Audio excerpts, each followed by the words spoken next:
Avengers டூம்ஸ்டே படத்தோட லீக்கான அந்த தார் ட்ரெய்லர் ஒரு மிகப்பெரிய விஷயத்தை கன்ஃபார்ம் பண்ணியிருக்கு. அதுதான் நம்ம தாரோட மரணம்.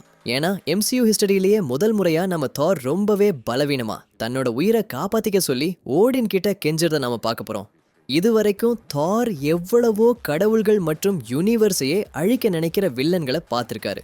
ஆனா ஒரு வாட்டி கூட தன்னோட உயிருக்காக அவர் பயந்ததே இல்லை. ஸோ தார் இந்த அளவுக்கு பயப்படுறாருன்னா டூம்ஸ்டே படத்துல வரப்போற அந்த ஆபத்து வேற லெவல்ல இருக்க போகுதுன்னு அர்த்தம். ஆனா இதோட தாரோட ஸ்டோரி முடியல. இது அவரோட மோஸ்ட் பவர்ஃபுல் வெர்ஷனான ரூன் கிங் தாரா மாறுறதுக்கான ஒரு ஆரம்பம் தான். பல லீக்ஸ் படி தார் அவரோட உயிரை தியாகம் பண்ண போறாரு. ஒன்னு லோக்கிய காப்பாத்தலன்னா அவரோட பொண்ணு லவ்வுக்காக இந்த முடிவு இருக்கும். நோர்ஸ் மித்தாலஜி படி ஒரு வாரியர் தியாகம் செஞ்சு உயிர் விட்டா அவர் நேரா வால்ஹலாவுக்கு போவாரு. அங்க தார் திரும்பவும் ஓடினை மீட் பண்ணி முழுமையான ஓடின் ஃபோர்ஸ் மற்றும் அந்த ரகசிய ரூனிக் நாலேஜை கத்துக்குவாரு.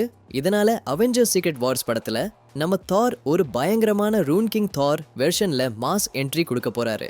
சரி, இப்போ ஒரு முக்கியமான கேள்வி.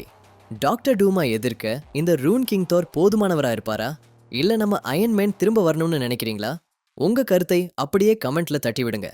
இந்த மாதிரி வேற லெவல் அப்டேட்ஸ்க்கு நம்ம கேங்ல ஜாயின் பண்ணிக்கோங்க. அப்படியே அந்த சப்ஸ்கிரைப் பட்டனையும் ஒரு கை பார்த்துடுங்க.